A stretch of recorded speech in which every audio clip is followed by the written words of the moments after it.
Columbia Broadcasting System presents yours truly, Johnny Dollar.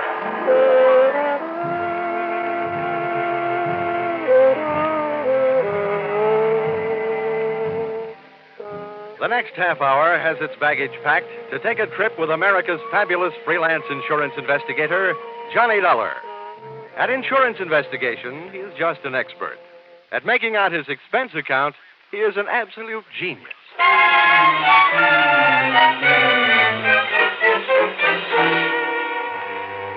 Expense account submitted by Special Investigator Johnny Dollar to Home Office, Oriental West, Cargo Bonding Company, San Francisco.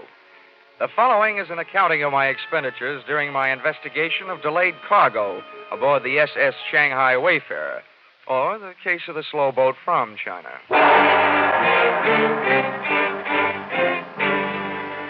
Expense account, item 1, $181.52.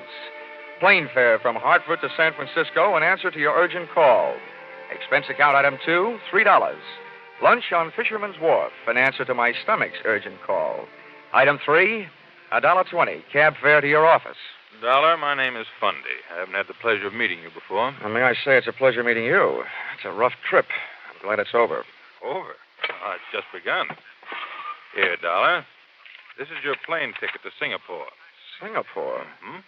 You know, Fundy, I had a choice. Really? To come to San Francisco to see you, or to take a case in Boston. A nice old lady on Beacon Hill clubbed her husband with an early American bed warmer. But no, rather than New England broiled lobster, I'd rather have San Francisco cracked crab. Now, all of a sudden, Singapore. May I ask why? Yes. We've bonded against a delay, a $120,000 cargo of raw tin aboard the Shanghai Wayfarer. The ship was due to sail from Singapore 3 weeks ago. Still out there, tied up in the Tanjong Pagar dock. What's the delay? Mutinous, mechanical, or just plain mysterious? I'm afraid it's a little of each. We flew an expediter out there 10 days ago to see what he could do. All the satisfaction we've had from this man, Harrison, is a report that since his arrival, the Wayfarer's main shaft is burned out, her freshwater pumps have fouled up, and her steering machinery has gone on the fritz. You don't need an insurance investigator. You need a good plumber. Well, maybe you're right. But anyhow, you'll find our man Harrison, William Harrison, at the Crown Colony Hotel. He'll fill in the details. Dollar, you have only a matter of hours after you hit Singapore to get the Shanghai Wayfarer started on its way. I must impress upon you the fact that any delay after that will cost this company $2,500 a day. Well, all I can promise is the old college try. Times like this, I wish I'd gone to college. Well, anyway, I'm in the right town to make my last night in the States a good one. A few drinks with the right gal at the top of the mark. A few rare steaks at Alfred's. A few dances to Freddie Martin's music at the St. Francis. A few moments alone in the arms... Dollar. Huh? That sounds mighty good. But your plane leaves in 2 hours. 2 hours? Well, I guess I'll have to do without the drinks, the dinner, and the dancing.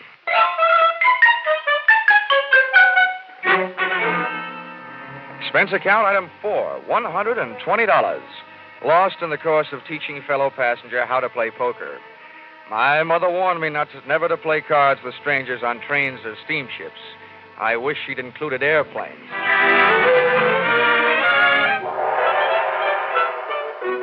You'd implied, Fundy, that the situation smelled. Well, you should have caught a whiff of the city, especially the native sections, through which I had to pass on my way to the Crown Colony Hotel. I found it on Anson Road. I found myself a room. I also found William Harrison's room.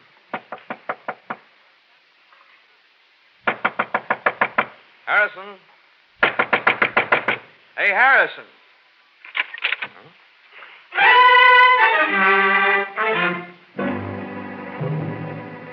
But I didn't find Harrison. All I found was a calling card from my old friend Trouble. Wherever Harrison was, he didn't want to be, and he left a trail of broken furniture and blood to prove it. I searched the dresser. Shirt size, 14. Socks, 9. That meant Harrison was a small man. I went through the bathroom, shaving brush and toothbrush still wet, indicating that he'd been there not too many hours before I arrived. Then I tried the wastebasket. In addition to one large glob of used chewing gum, an empty cigarette package, and some old Kleenex, I found a swizzle stick with a name on it. The Collier Key Bar.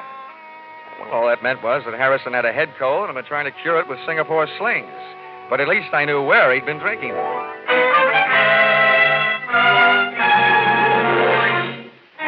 Collier Key Bar looked out on the harbor. It was dark enough inside to give a man a good excuse for drinking nightcaps at noon. Your pleasure, sir. Say, how are you on mixed drinks? Mixed drinks. Governor, if I don't know how to make 'em, I look 'em up in the book. If they ain't in the book, I fake 'em. Now, what'll it be? Straight bourbon. Right, yours, sir. Oh, hey, bartender. Yes, sir. Are you by any chance acquainted with an American named Harrison? Edison, sir? Yeah. He arrived in Singapore about 10 days ago. Small man with a cold in his head. Oh, Edison. Sure, I know him right enough. He's been coming in every night with a chief engineer from one of the ships in port. Oh, yeah? What ship is that? Well, the Shanghai Wayfarer, I think. Oh, the Shanghai Wayfarer. What's this engineer's name? Yeah, now, hold on. I ain't getting him into any trouble, am I? He's a nice chap, he is. A handsome tipper. This handsome? My governor, $20 American. Why, compared to you, sir, Mr. Frank Moore is downright tight-fisted. Well, now, that's it. I done it. I let Mr. Frank Moore's name slip right out. My missus is right. For a little man, I've got a ruddy large mouth.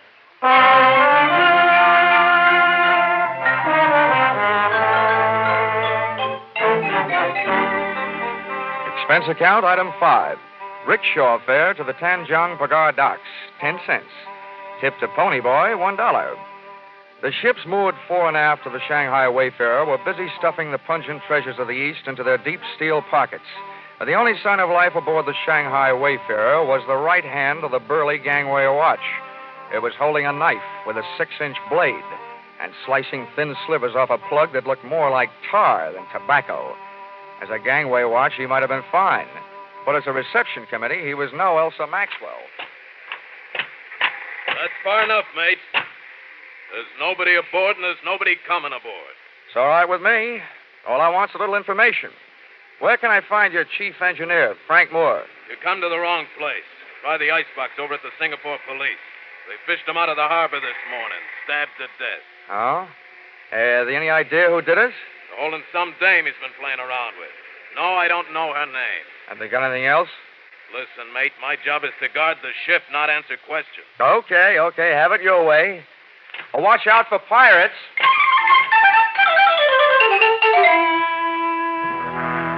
The British chief inspector, Singapore police, gave me everything except an invitation to tea. But unfortunately, he never even heard of Harrison. He took me into the morgue, and a look at Frank Moore's body told me nothing I didn't already know. He'd been stabbed, all right, and whoever had killed him had sunk him with a hole in one.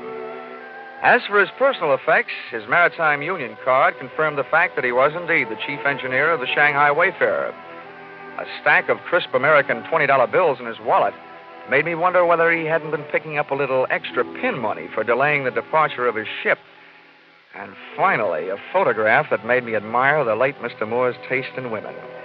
Whoever it was that said, "Never the twain shall meet," should have met her. She was half caste and all woman. Her picture was inscribed to Frank Moore, "Yours forever, Chandra." From the inspector, I learned 2 more things. 1, the fact that the police had already questioned and released her. And 2, her business address, the Wardlaw Bar on Malay Street.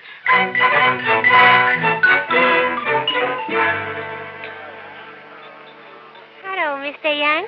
You like a midnight sing-song girl? No, the only girl I want to hear sing songs is Dinah Shore. Go on, beat it, will you? Oh, hey, wait a minute. Yes, Stuart? Where's Chandra? Oh, she go across to Penang tonight. You buy me drink, mister? We sit right over Tagona! Get it! Oh, Zamonda, hello. I pushed you away home to Shanghai one night in your own coffin. Complete with stab wounds, no doubt. Why you say that? Why you ask for Chandra? I'm a stranger in town. I can't find the local chapter of the Lonely Hearts Club. So, shall we find a quiet table? I don't know you. No, but you knew Frank Moore. That gives us something in common. Over there is one. Okay. This doesn't sound like a very quiet table to me. In Singapore, you will learn whispers stand out in the quiet. They disappear in the noise. I'll bow to the wisdom of the native guide. But who said I had any secrets? You talk about Frank Moore, so I know If you do not have secrets to give, there must be secrets you like to learn. But I tell the police everything I know, which is nothing. Oh. No, you are disappointed in me. No, not at all. You make good scenery. And I'll bet there's quite a story that goes with you. Ah, you find me interesting. I'm a man. Why do you come to me? Well, there were two places I could go for what I'm after. And you're much prettier than the SS Shanghai Wayfarer. I'm looking for a lead on a man named Harrison. Your murdered friend Frank Moore knew him, so figures you know him. You are wrong. I do not know him. I do not even know you. Oh, well, that's soon fixed. My name is Johnny Dollar. Your name is nice. Especially the dollar part, huh? You are very droll, but I see when you make this joke there is no smile on your face. You are worried about your friend, Mr. Harrison? Yeah, that's right. Maybe he was lonely tonight. Maybe he does not want you to find him. You certainly make me feel much better. How about a drink? I never drink before midnight. All right, then I'll wait. We'll have one then. All right, Johnny. But we don't have it here. We go to my house. There it is cool on the river. And there it is quiet. So we do not have to whisper.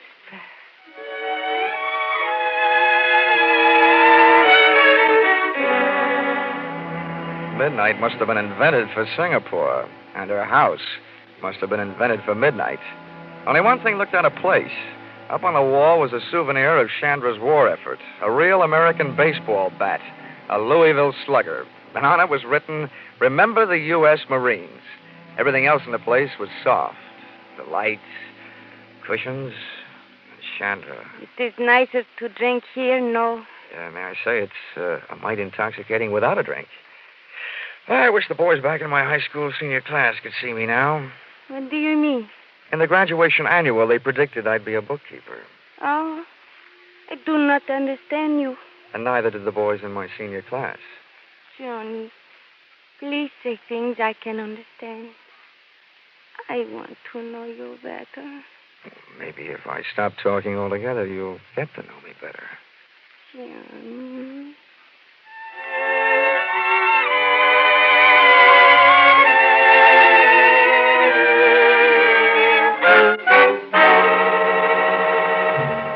So I stopped talking, but I didn't stop thinking. When I'd mentioned Harrison to Chandra earlier, she said maybe he was lonely tonight. If she didn't know him or anything about him, I wondered how she knew that he was missing tonight and not for a couple of days, or maybe even longer. Besides, the boyfriends of women like her don't keep secrets. I still assumed that if Frank Moore had known Harrison, Chandra had known Harrison.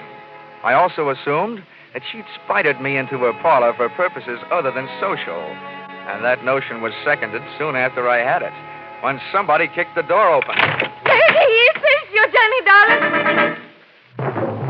The two boys in the door were not from Western Union. And ugly as they were, Chandra left my side to join them, which made me think that maybe my senior class had been right. Looking at that trio's 6 eyes and 2 guns glaring at me, I wished I was a bookkeeper.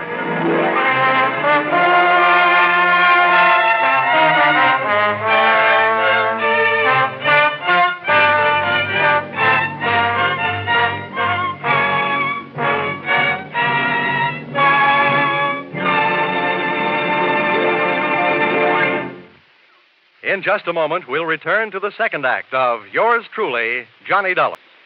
And now, back to Yours Truly, Johnny Dollar. The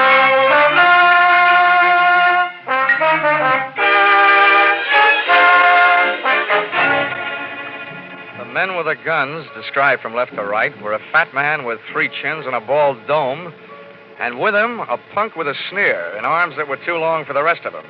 They gun muzzled me into a chair and started making anything but sense. Very well, Chandra, my dear. We are at last face to face with the mysterious stranger, Johnny Dollar. Oh, don't kill the suspense and tell me why. He knows why. He came to the Wardlow bar. He knew about Frank Moore, and he was looking for the other one, Harrison. That is why I phoned you. Well, it would seem then that this unfortunate chain of events is nearing the final link. Yeah, this guy uses his head better than Harrison did. Well, Dollar? I'm using my head right now. Splendid, splendid. So doing, you may well prevent Harrison's death, as well as your own.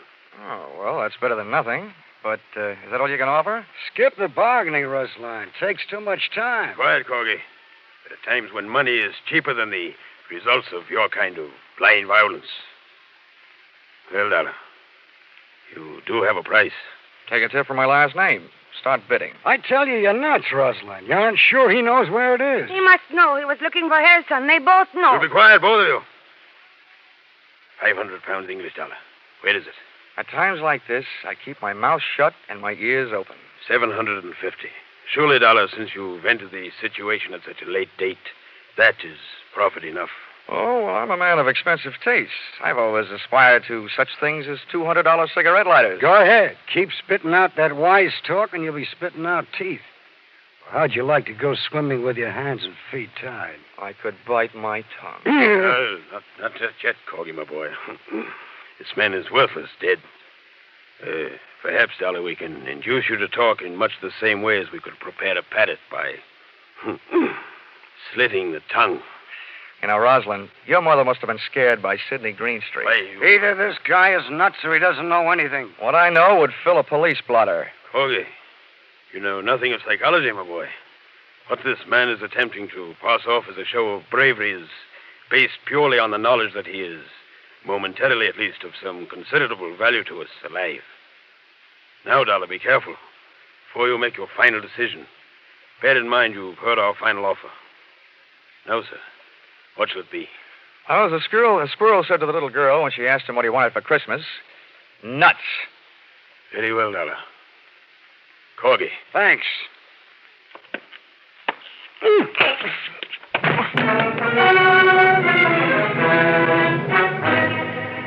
I finally came to in the dark, trussed up like a turkey, and lay there trying to figure it out. Obviously, the two rude dudes thought I knew something I didn't know. But what I did know was that finding Harrison had turned into a big, fat headache. Also, that I had accomplished exactly nothing towards speeding the SS Shanghai Wayfarer over the bounding Maine. While I was comforting myself by repeating over and over that old insurance company soother, never say die, I discovered I wasn't alone. Hello. Huh? Who are you? Well, you were here first. You tell me. Well, my name is Harrison. Harrison? Yes, who are you? I'm Johnny Dollar. I was sent out here by the Oriental West Cargo Bonding Company. Oriental West? Yes, I was supposed to do what you couldn't get done. And look at me now. Getting hit over the head and dumped in here must be par for the course. How long you been here, and why? Well, I've been driving myself crazy trying to figure that out. Well, this little guest house, wherever we are, must only have one set of proprietors. I can tell you who they are, at least by the names they're using tonight. Rosalind and Corgi. They offered me 750 English pounds to tell them where something called It was. What is It? Well, it's a package. What's in it, I don't know. It belonged to the chief engineer of the Shanghai Wayfarer, Frank Moore. He was helping me try to get the ship on its way, and I owed him a favor. He asked me to drop this package at a bar. The Wardlow bar, yeah, go ahead. That's right. I was supposed to give it to a girl named Chandra. She wasn't there, so I got her address and went out to her place. You mean that package is at Chandra's house? Yes. When I got out there, the Chinese maid let me in. I waited as long as I could, and then rather than leave what might be a valuable package just lying around loose, I put it into the bottom drawer of a dresser and left. Oh, great. For such things, I go around laying down my life. Well, it's obvious that these men will stop at nothing to get their hands on that package. Well, when they asked you where it was, why didn't you tell them? Then neither one of us would be here. What's more, I'm beginning to think the sooner they get the package, the sooner our ship sails. Frank Moore had been a good friend to me. He wanted Chandra to have it, and I couldn't just turn it over to those two. Well, I've got some news for you. And this should make you really unhappy. Those two happen to be in business with Chandra. Huh? They're all on the same team. She's one of them. What an idiot I've been. Well, here we are, all roped up. You know, for a pair of guys who came out here to speed a shipload of raw tin on its way, we're doing just dandy. We're lucky if we get out of this thing alive. Offhand, I'd say our host probably murdered Frank Moore trying to get that package. Maybe we're next. Uh-oh. Maybe right now.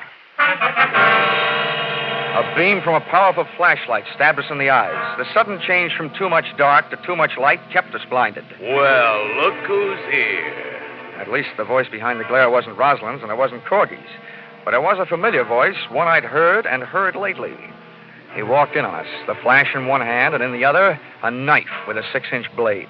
At first, I wondered whether it was the one that had been buried in Frank Moore's back. And then I remembered where I'd seen it before.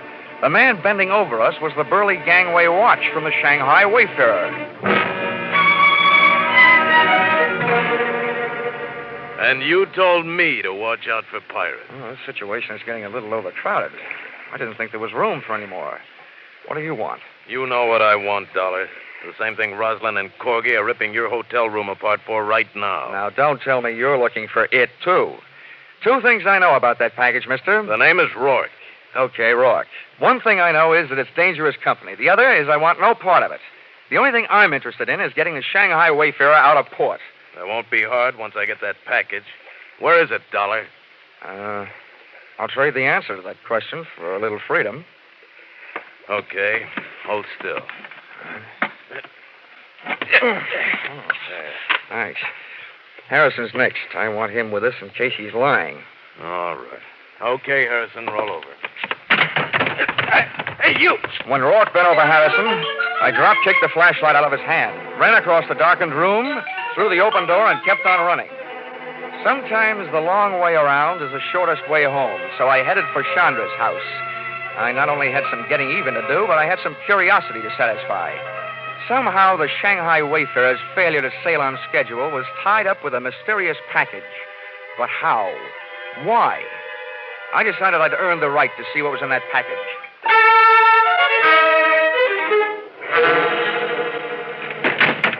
Johnny! I didn't want you to be lonely. I heard your playmates are over making themselves at home in my room, so I thought you and I could have a little chat. Maybe I've got a surprise for you. What, Johnny? I think I know where that package is. Johnny. You get that package. We both don't worry for the rest of our lives. But we must hurry before Roslyn and Corgi come back. We go now. Okay, where's your bedroom? Johnny, what do you mean? Oh, come on, where is it? Come, I'll show you.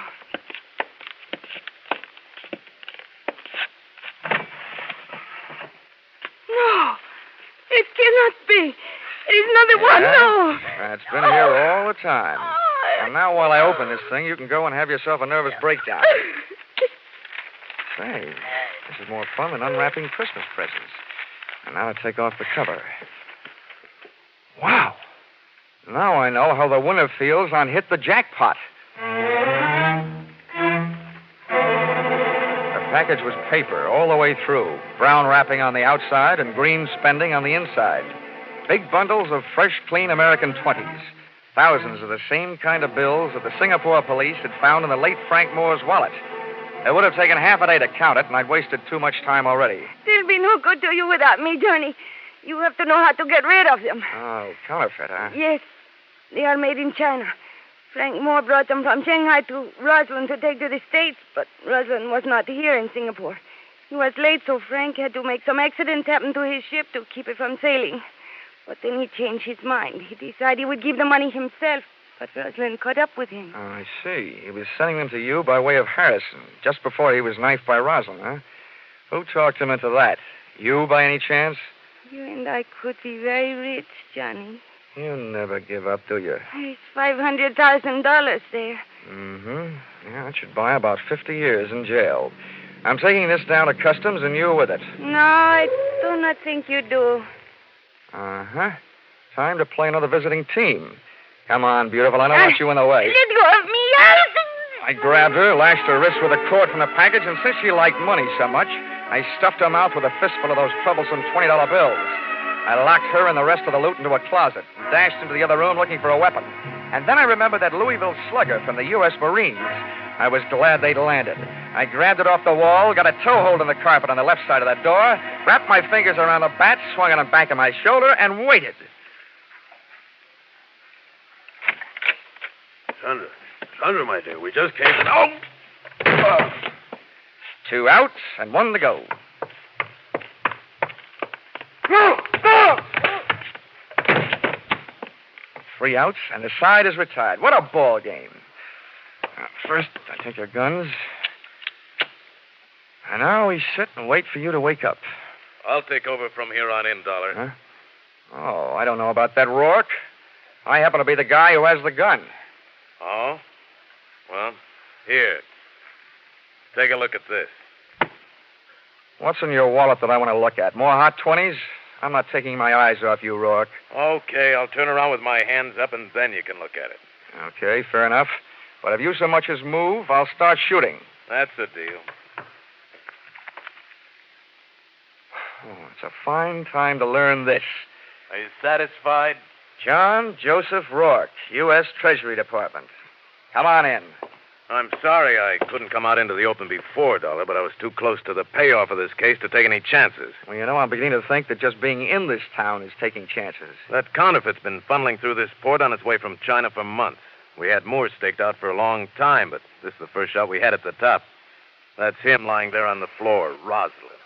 Now I've got him. Oh, your pal Harrison told me where I can find the only other thing I need, that package of hot money in the dresser drawer. Oh, it's now moved into the bedroom closet, along with a package of hot woman. Well, then, Dollar, it looks like my job out here is just about done. Yeah, I guess so. Hey, wait a minute. You're from the Treasury Department. Yes? Well, then, after you get all these birds into their cages, how about helping me make out my income tax?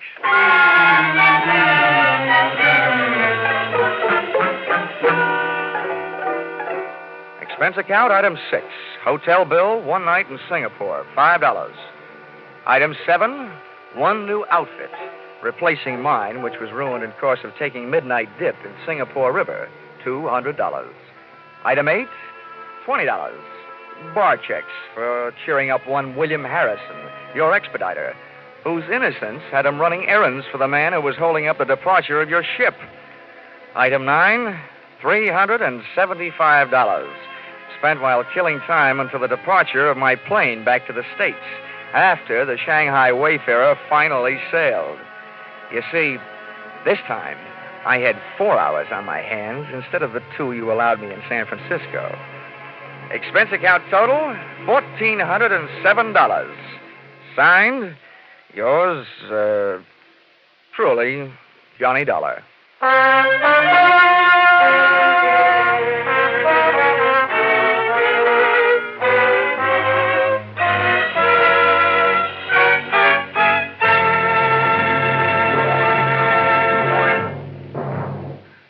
In just a moment, we'll tell you about next week's Johnny Dollar adventure. But first, for more exciting drama in the mystery and adventure line, remember CBS 2 thrill-packed Saturday night shows, The Adventures of Philip Marlowe and Gangbusters.